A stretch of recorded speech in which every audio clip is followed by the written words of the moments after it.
So now there are actually almost 8 angles present in the vertical analysis. So first of all of the angles will be measured from the reference to the SN plane. Okay, so we will use set square for the tracing of the angles. So the positioning of the set square is very important for this. So first of all we will place, this is the right angle of this set square and this is the right angle of this set square. We will place this right angle on the SN mandibular plane. Okay, and then we will take this right angle and we will place it too on the mandibular plane, and now they are coinciding with each other, and now we will trace it upward until it will coincide with the SN mandibular plane. Here it is. Okay, and this is the SN mandibular plane angle. Okay, we have traced this position up to that with in relation to the SN plane. Okay, this is the SN mandibular plane. Fine.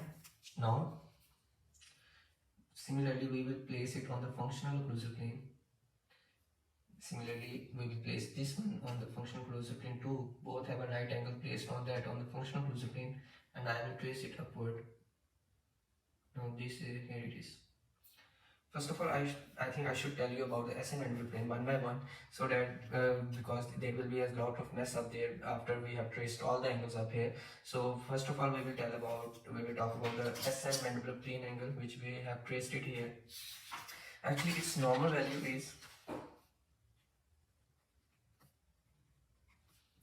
32 plus minus 4 degrees.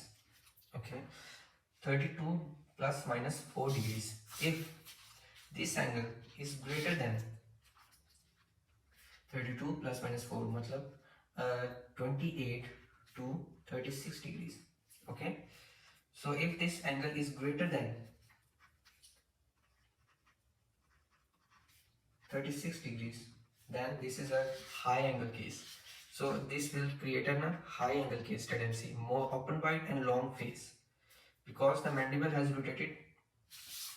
So the mandible has rotated backwards. In this case, here it is. The mandible has rotated backwards. Mandible has rotated backwards. So this angle will increase. And if it is greater than 36 degrees, then it will tell us that it is a high angle case. Similarly, if SN mandibular plane angle is less than 28 degrees, then it will tell us that it is a low angle case, that the mandible has rotated forward. The mandible has rotated forward. Mandible has rotated forward. If the mandible has rotated forward, this angle will decrease and it will tell us that the patient has a low angle case and a deep bite tendency. Okay, so this angle is very important in respect to the diagnosis of the patient, if he is a high angle case or if it's a low angle case. The second angle is the functional occlusal plane angle with that of the SN mandibular plane angle. Now we will trace it upward. Here it is. So this is the SN occlusal plane angle, and its normal value is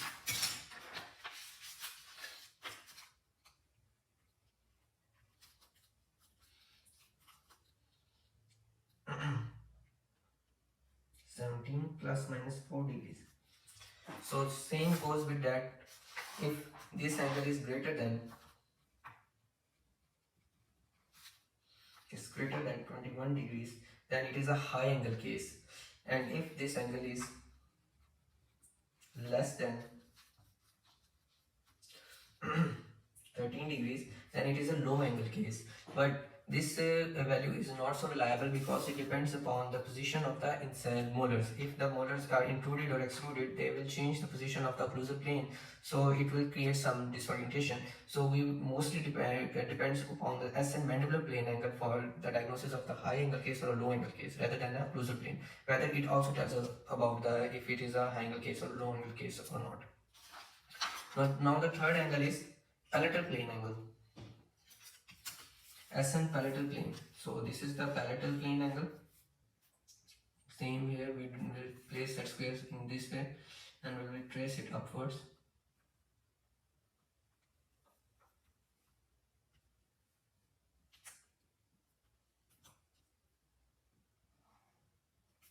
This is almost coinciding with it. The normal value of SN palatal plane angle is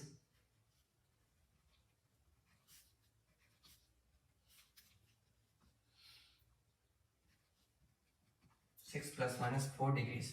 So this is the normal value for the SN palatal plane angle. So this again will tell us whether it is a high angle case or low angle case. If this angle is greater than 10 degrees, then it is a high angle case. If this angle is less than 2 degrees, then it will tell us that it is a low angle case. Okay, and now the third angle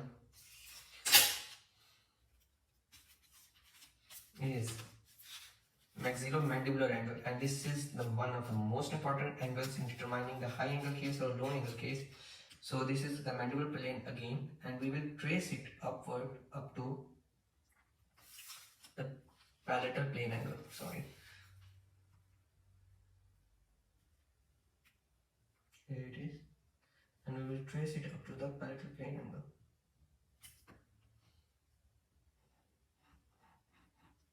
So this angle is the maxillomandibular angle. So this is the position of the maxilla, this is the mandible, and we have traced position in relation to the maxilla. So maxillomandibular plane angle, which is equal to 25 plus minus 4 degrees. Similarly, it is the case if this angle will be greater than 29 degrees, then it is a high angle case. And if this angle is less than 21 degrees, then it is a low angle case. Okay, and now we will trace occlusal plane to the maxilla. Now this is the angle of the upper occlusal angle. This angle is known as the upper occlusal angle.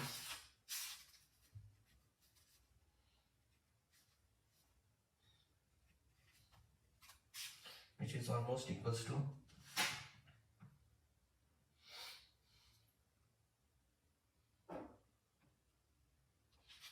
11 plus minus 4 degrees, and same goes with it. If it is higher than normal value, then it is high angle case. If it is lower than normal value, then it's low angle case. But same, it depends upon the position of the molars, so it is not as much reliable. And now if we trace the mandibular plane to the functional occlusal plane, this here, this is called as the lower occlusal angle. Lower occlusal angle, which is equal to 14 plus minus 4. And same here it goes, it tells about the high angle case or low angle case, but it depends upon the position of the molars, so it is not as reliable as compared to the maxillomandibular angle and mandibular to SN plane angle. These are the most important angles which determine about the high angle case or low angle case. And now the third one is the y-axis. The y-axis from SN to POG. Now most of the people confuse it with the facial angle. So make it clear that facial angle is from S and POG. The vertex is at N, while the y-axis vertex is as S and S POG. Okay, the angle forms here. In facial angle, the angle forms here. Okay, the facial angle is here and the y-axis angle is here. Okay, so the y-axis angle is 66 plus minus 4 degrees. Again, this also tells us about the either it is a high angle case or low angle case. If it is greater than 70 degrees, then it is a high angle case. If it is lower than 62 degrees, then it is a low angle case. I hope I made this clear. These are the important values, and these values are very important in making the diagnosis in the cephalometric analysis. And now we are going to talk about the Jarabek ratio.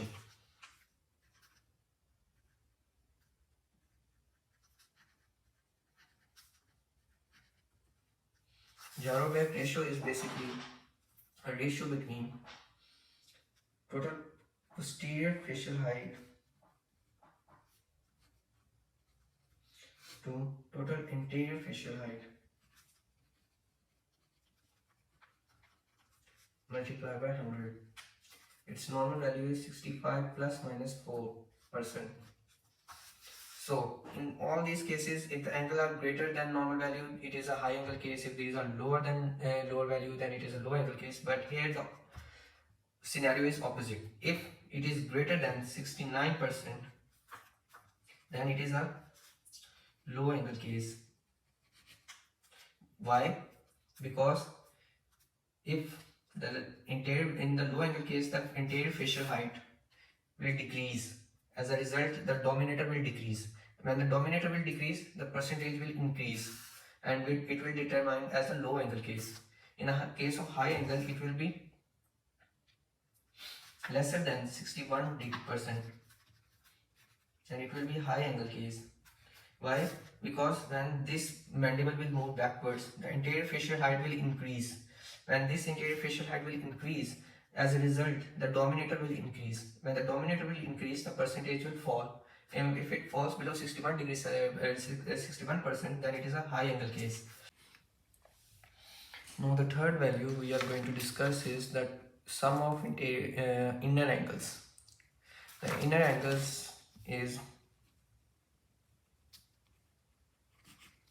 equal to 396 plus minus 4 degrees.